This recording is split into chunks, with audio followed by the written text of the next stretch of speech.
السلام علیکم۔ بات تو میں آج کرنا چاہ رہا تھا لانگ مارچ کے حوالے سے، کیونکہ ہر کوئی لانگ مارچ کے حوالے سے خبریں سن بھی رہے ہیں، تبصروں بھی سن رہے ہیں، اور لانگ مارچ کے اوپر نظر بھی رکھے ہوئے ہیں کہ وہ کامیاب ہوگا یا ناکام ہوگا۔ اور یہ ہمیں آنے والے دنوں میں، کیونکہ لانگ مارچ نے 4 نومبر کو اسلام آباد میں پہنچنا ہے، تو وہ ہمیں ابھی اس میں 2-3 دن ہے، پتہ چلے گا۔ میں ایک بہت ہی ایک امپورٹنٹ ایشو کے اوپر آپ کی توجہ دلانا چاہتا ہوں، اور وہ ایشو یہ ہے، وہ معاملہ یہ ہے کہ ہمارے ملک میں کہیں بھی کوئی ہجوم اکٹھا ہوتا ہے اور وہ کسی کی جان لے لیتا ہے۔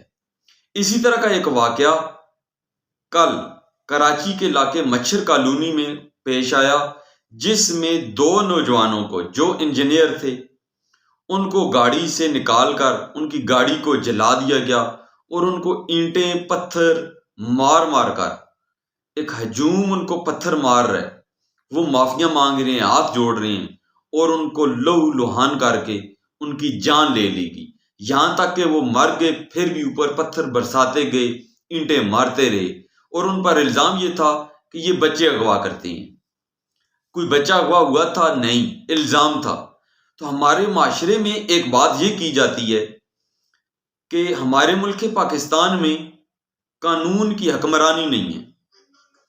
لوگ ایک طرف تو یہ کہتے ہیں کہ پاکستان میں لا کی رٹ نہیں ہے، رول آف لا نہیں ہے، قانون نہیں ہے، لیکن جب ایسی بات آتی ہے قانون سے متعلق، لا سے متعلق، رول سے متعلق، تو یہ لوگ خود قانون کو توڑ دیتے ہیں اور ایک ہجوم جتھا بن کر کسی کی جان لے لیتے ہیں۔ یہ کسی کو پولیس کے حوالے نہیں کرتے، یہ FIR نہیں کرواتے، یہ تھانے کچہری میں نہیں جاتے، یہ کہتے ہیں تھانے کچہری کے کون چکر لگائے، بہتر ہے کہ کسی کی ہم خود ہی جان لے لیں۔ کیا ایسے معاشرے چلتے ہیں؟ یہ ایک واقعہ نہیں ہے، یہ لوگ جذباتی ہو جا رہے ہیں۔ جذباتی معاشرہ کیسے کامیاب رہے گا جو کسی کی بنا سوچے سمجھے دیکھا دیکھی میں ایک مار رہا ہے، دوسرا پتھر مارے گا، دوسرا مار رہا ہے، یہ نہیں دیکھا کہ کیوں مار رہے ہیں، تیسرا بھی پتھر مار رہا ہے۔ اس طرح کا ایک واقعہ سیالکوٹ میں بھی پیش آیا، سری لنکن وہ والا، پھر اس سے پہلے مردان میں وہ مشال خان کا واقعہ پیش آیا۔ کوئی بھی واقعہ ہو، چاہے وہ واقعہ، میں کہتا ہوں ایک جرم ہو گیا، اگر آپ کو علم میں آتا ہے، FIR ہے کیا چیز؟ FIR is the abbreviation of first information report۔ آپ کے نالج میں ایک اوفینس یا جرم آتا ہے کہ یہ جرم ہوا ہے، تو آپ فوراً فرسٹ انفارمیشن رپورٹ کریں، پولیس کو بتائیں کہ یہ جرم ہو گیا ہے۔ یہاں پہ لوگوں کو کمپلینٹ مدعی بنتے ہوئے ڈر لگتا ہے۔ آپ مدعی بنے، آپ اتنے لوگ ہو کر ایک جان لے سکتے ہیں، تو اتنے لوگ اکٹھے ہو کے گواہی کیوں نہیں دے سکتے؟ اتنے لوگ اکٹھے ہو کے انکوائری میں پیش کیوں نہیں ہو سکتے؟ اسے سزا دلوائیں۔ کیا ملک میں لوگوں کو سزائیں نہیں ہوئی؟ وہ ایک جو واقعہ تھا موٹر وے کے اوپر، لڑکی کے ساتھ زیادتی ہوئی، کیا اس کو سزا نہیں ہوئی؟ سزائے موت نہیں ہوئی؟ کون کہتا ہے سزائے موت نہیں ہوتی؟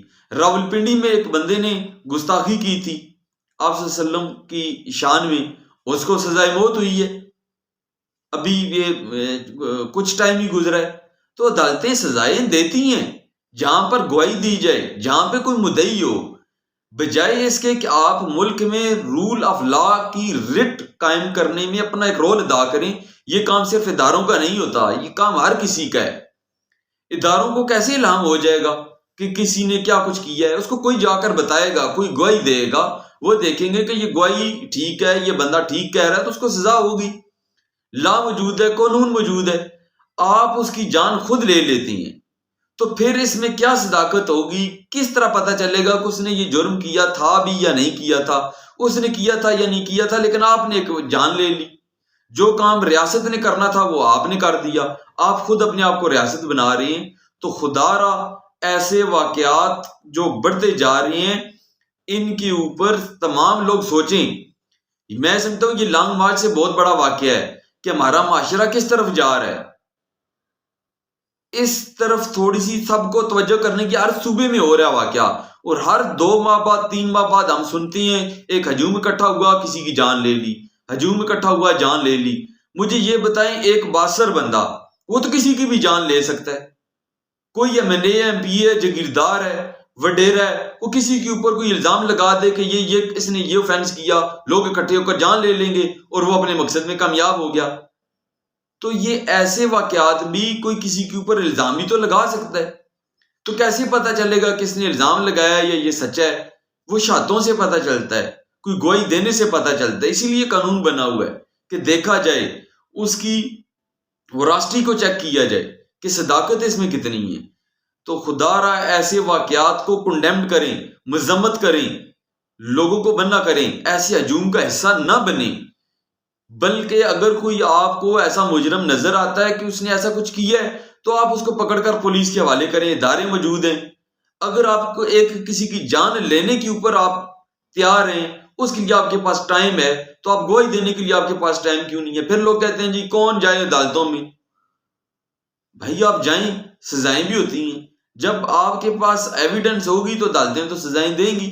جب آپ کے پاس ایویڈنس ویک ہوگی، اس میں کوئی اگر جھوٹ ہوگا تو پھر بندہ بری ہوگا. اور سزائیں بھی ہوئی ہیں، جہاں پہ سزا موٹر وے والے واقعے میں ہوئی ہے سزا، اس نے ریپ کیا تھا.